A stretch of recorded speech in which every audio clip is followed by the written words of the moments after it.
Hello everyone, this is Tourism 101. It's a program from the TICT about trying to help tourism businesses or tourism people that are thinking about tourism businesses about what they might be looking for in the future. You could be an intending operator, you could be local government, you could be from anywhere, and I'm hoping that some of these comments today will help. It's a very interesting time. This is early May, and in the COVID-19 pandemic, tourism has ceased. It's just stopped. And the question is going to be, what is it all going to look like when it comes back? And the debate is, can history tell us a little bit about what we might look forward to in the future? Because currently, the state borders have collapsed. So we don't have any people coming in, no one going out. We've got airlines like Virgin, which are just waiting in the wings to see what happens whilst they're under administration and what transpires afterwards. International travel has completely stopped, and the pundits are saying it won't start probably this year, maybe 2021, but who knows when we'll see people from Europe, Asia and the Americas again in Tasmania. The cruise ship industry is another question altogether. And people have laughed and said that the cruise ship industry is actually just a petri dish, fermenting and fermenting and fermenting. So the question I'm going to pose today is, what does the future hold? And can we learn from history about what the business was like before the pandemic to teach us what we might look forward to in the future? So I'm going to dice up the market. I'm going to cut and shut a whole range of different numbers for you. And we're going to try and find out who's likely to travel again and who's unlikely to travel again, and where will our recovery begin. First of all, let's look at last year as a composite. We had 1.3 million visitors, 14% of those were international, 635,000 of them were holidayers, 350,000 people came to Tasmania because of VFR, VFR meaning visiting friends and relatives. The average length of stay was 8 nights, and that was static, so it's not growing or stopping. And it's a Hobart-centric business. There were 800,000 arrivals and departures out of Hobart, out of the 1.3 million. So luckily, we can understand that we are basically a domestic destination. Most of our visitors, luckily, come from Australia and don't come from international. So we are well suited for a domestic recovery. The international may come back, but it's going to be a long time. One of the key things is business will be done differently. We found that out by everybody working from home. We found that out by medical examinations being done on the phone, bulk billing being differently, childcare is now billed differently. So we might see a very different method of people choosing why they want to travel. But there will be no doubt that we will need a trigger, and the trigger in Tasmania is always going to be capacity and frequency of aircraft. So that's always an underlying factor. Let's talk about, however, the pent-up demand. One of the biggest pent-up demands will not be just for a holiday, but it is in the VFR market, this visiting friends and relatives, because so many people have been distanced from their loved ones that that's going to be the biggest market segment that will recover quickest. So I think that the visiting friends and relatives, 300,000 or 400,000 people coming to Tasmania to see their aunts and uncles and cousins, they will be the first ones to start buying tickets because of the family ties. And as I said before, it was a Hobart-centric market, and it will still be so when we recover. We've also seen some other terrible things happen to us. I mean, there's no dark mofo this year, so it's going to be a very quiet winter. Festival of Voices have had to cancel. But we also know things that are on the positive side, like TT Line is ready and willing to activate all of their customers. We know that Jetstar started out in Tasmania many years ago. I think it was 8 and 9, probably more. But look, we think that that's going to start. Jetstar will certainly, and Alan Joyce from Qantas was talking only yesterday in mainstream media that Tasmania will be a key destination for Jetstar once travel restrictions are lifted, and it's a very profitable route. It's got very good yield, and there's no question that the numbers and the prices, which will be the trigger, will be pretty good for Tasmania. We could restart before other states, but that depends an awful lot on the northwest coast and what our Premier thinks about our numbers and the way the pandemic pans out in Tasmania. Let's have another quick look at what the market looked like last year. And we can see that right there, in Victoria, was by far the biggest segment of the market. And New South Wales comes in at 320,000 people, Queensland 180,000 people. But look at Victoria, 500,000 people, 500,000 people coming to Tasmania. We are luckily a domestic market.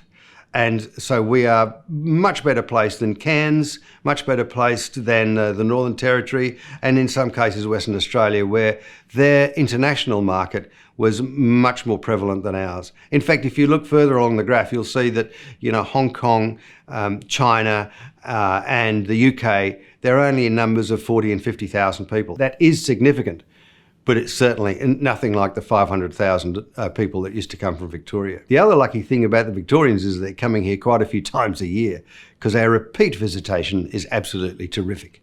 As I said, we are predominantly a domestic destination. So let's talk about what was happening in those domestic markets prior to this pandemic. So Victoria was growing, New South Wales was growing, Queensland was growing, South Australia was dropping, and ACT was dropping badly. Western Australia was break even. But the point being, Victoria, by far the biggest market at 500,000 people, was growing at a rate of 7%. Isn't that wonderful news for us? Because they're still there and they're still looking to go somewhere. So all we need is the appropriate triggers, and I'm sure that we will see Victorians coming back. As I mentioned, and I will keep on saying it, we're very lucky to be domestic. So as it says there, Victoria, 7% growth from last year. The next slide I'm showing you is a demographic about why they are coming. And it's talking about the different market segments. There are 4 that we measure, which are the predominant markets. One is holiday, one is VFR, which I've mentioned, called visiting friends and relatives. One is business, and some of the other ones are supercars, sports, dark mofo, events, those sort of things. Business is a really interesting market because that may not return in the same scale and size as we've seen previously. Some hotels who are geared for the commercial market may find it more difficult to recover because, as we've seen, there are completely different habits and changes in the way people are conducting business around Australia, and face-to-face meetings are maybe not quite the same value as they have been previously. So we might not see the business market segment return as quickly as the others. I mentioned earlier VFR being a significant number of reason, about 500,000 people, but so many people coming because of visiting friends and relatives. But by far the biggest number of people are coming here because of a holiday. The staggering thing about the 1.3 million visitors that came to Tasmania last year is that 939,000, 70% of them have been before. Now that tells us a lot about our experience. We obviously are delivering a really good experience because people are liking it, they're coming back. In fact, some people are coming back more than once in the same year. Some people are coming 2 and 3 times in the same time. So it's really important that we understand that our holiday market understands what Tasmania has to offer, by and large, because 70% of them have been before. So we don't have to do an awful lot to entice them to come again, because they know what Tasmania has to offer. If Mona is open again, and our parks are open again, our experiences of wonderful food and beverage and our restaurants are open again, those are some of the key elements that our holiday visitors will understand and say, we've been there before, this is what we want another bit of, another slice of, this is what we're going to do. And so the trigger will be frequency and capacity of aircraft. If they can get a flight at the time that they want and at the price that is reasonable, I'm sure that they will be rebooking. The other point is that 33% of people come with partners, but only 11% of people come to Tasmania with their families. So it's not necessarily a child-friendly destination. That's not to say that children don't come, But the vast predominant portion of people come to Tasmania as couples. So we're not a family destination. Most visitors have a good idea of what Tasmania is all about. Half of them are on holiday, and their trigger to return will be probably family reunions, airfares, and possibly the most difficult sector to recover might be the business and conference sector. Just quickly, a couple of other elements that we knew from last year. Airbnb was on an enormous trajectory, growing exponentially. So it grew 160% from 2017 to 2019. It grew from 595,000 room nights to 936,000 room nights. Now, when this pandemic arrived, an awful lot of those Airbnb owners found there was no income at all and have replaced that property back into the long-term rental market. So they have been removed from the inventory for people to come and stay here. So it will certainly have an effect. We don't quite know the numbers. What I would like to do now is describe in numbers terms how many people go round the state, and the best descriptor for that is our national parks. And the next slide shows the various parks around the state. The red line is Freycinet National Park, which is the biggest park on the east coast. The second one is Cradle, the third one is Mount Field, and the fourth one is the Gordon River. So we're showing East Coast, the South, and the West Coast and Cradle. So you can see that all of those are growing. You can see the dispersal that Cradle is pretty close to Freycinet in the numbers of people are visiting. Mount Field's pretty good, but the sad thing is the West Coast had a little bit of a growth in 2015, but is still not particularly successful in 2019. Everybody's going to be after the local market, the Tasmanians that want to go on holiday. We've all been locked up, we all want to go somewhere.